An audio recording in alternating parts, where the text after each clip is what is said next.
संजय राऊतांची, खासदार संजय राऊतांची, संपादक संजय राऊतांची लिहिण्याची जी स्टाईल आहे ती सगळ्यांना माहीतच आहे. सामनाची संपादकीय असतील किंवा त्यांचा जो कॉलम आहे त्या कॉलममधनं ते सातत्यानं लिहित असतात. मात्र आता त्यांचं जे पुस्तक आहे नरकातला स्वर्ग ते चर्चेत आहे आणि ते पुस्तक आलेलं आहे. या पुस्तकामध्ये त्यांनी आपले जेलमधले जे अनुभव आहेत ते दिलेले आहेत आणि वेगवेगळ्या नेत्यांची नावं घेऊन म्हणा किंवा वेगवेगळ्या प्रशासनातले वेगवेगळे अनुभव आणि त्यातले गौप्यस्फोट संजय राऊतांनी या पुस्तकाच्या माध्यमातून केलेले आहेत. मात्र या पुस्तकामध्ये एक जो भाग आहे तो सुद्धा फार इंटरेस्टिंग आहे आणि तो म्हणजे पत्रांचा. पत्रास कारण की अशा नावानं हा चॅप्टर आहे आणि या चॅप्टरमध्ये त्यांना आलेली काही पत्र आणि त्यांनी लिहिलेली काही पत्र त्याचा समावेश या पुस्तकामध्ये केलेला आहे. तर या पुस्तकामध्ये या पत्रास कारण की हा जो चॅप्टर आहे त्याच्यामध्ये लिहिताना त्यांनी एक मोठा पॅरेग्राफ लिहिला आहे. मात्र त्याच्यामध्ये त्यांनी उद्धव ठाकरेंना लिहिलेलं एक पत्र जे आहे ते खास पत्र त्याच्यामध्ये समावेश केलेला आहे त्या पत्राचा.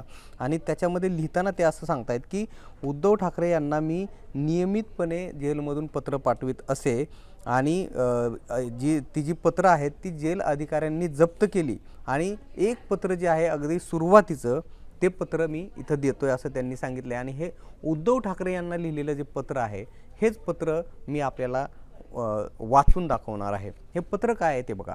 प्रिय श्री उद्धव, 13/8/2022 लिहिलेले हे पत्र आहे. प्रिय श्री उद्धव, जय महाराष्ट्र. पत्रास कारण की आर्थर रोडला येऊन 8 दिवस झाले. आपल्या सगळ्यांच्या आठवणीशिवाय एकही दिवस जात नाही. माझी चिंता नसावी. सर्व प्रसंगांना संकटांना सामोरं जायला मी सक्षम आहे. पण बाहेर सुरू असलेल्या लढाईत सहभागी होता येत नाही ही मला खंत आहे. खोट्या प्रकरणात लादलेला तुरुंगवास आणि तुरुंगातला त्रास ही माझी समस्या नाही, तर बाहेरच्या बेईमानांच्या सरकारवरील हल्ल्याची धार बोटत होईल का ही चिंता आहे. अर्थात तू एकटाही समर्थ आहेस. बाहेरचे सरकार क्रूर आहे. औरंगजेबाला देखील लाज आणेल इतकं क्रूर आहे. तुरुंगात अनेक जण असे आहेत त्यांना फक्त राजकीय सुडापोटीच आत टाकलेला आहे. आज रविवार आहे.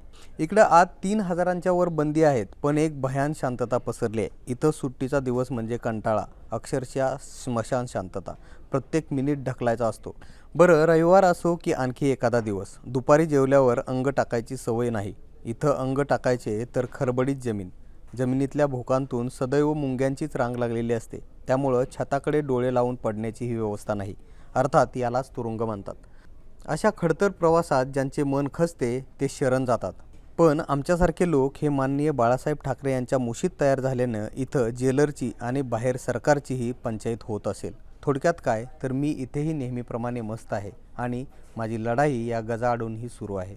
इथली एक गंमत तुला सांगतो. एका टोकाला बंदी म्हणून माझी व्यवस्था आहे. एकदम सुनसान, अनेकदा खडबडीत भिंतींशीच बोलावे का असा प्रश्न पडतो. बाजूला देशमुख वगैरे आहेत पण त्यांचं मन थाऱ्यावर नाही. गंमत अशी की या जेलमध्ये 3000च्या वर बंदी आहेत आणि मला आत टाकल्याने त्यांच्यात हळहळ आहे. मी मुलाखतीसाठी बाहेर पडतो तेव्हा मला बॅरकच्या खिडकीतून हात करतात आणि जय महाराष्ट्र म्हणतात. इथं मतदान घेतले तर किमान 80% मतदान आपल्याला होईल याविषयी माझ्या मनात शंका नाही. रश्मी वहिनींना नमस्कार सांग. तेजस आदित्य कसे आहेत? तू भांडूपच्या घरी जाऊन आलास हे बरे झाले. आईला, विदिता आणि पूर्वशीला नक्कीच धीर वाटला असेल. बाकी ठीक. इथे पत्रांवर सेन्सॉरशिप आहे. तुझे नाव पत्ता पाहून तर जेल प्रशासनाची फाटेल आणि ते हे पत्र त्यांच्या वरिष्ठाकडे नेऊन बाहेर पाठवायचे की नाही ते ठरवतील. अर्थात मला परवा नाही. इथेही मी माझ्याच मस्तीत आहे. हीच आमची शिवसेना आहे. स्वतःची काळजी घेणे. कळावे, संजय. आता हे पुस्तक आणि या पुस्तकातल्या किस्स्यांवरून वेगवेगळ्या चर्चासुद्धा घडू लागलेल्या आहेत. आपल्याला या संदर्भात काय वाटतं हे आम्हाला तुम्ही कमेंट बॉक्समध्ये सांगा. आणि मुंबई तकला जर तुम्ही सबस्क्राईब केलं नसेल तर लगेच सबस्क्राईब करून घ्या. हा व्हिडिओ पाहिल्याबद्दल धन्यवाद.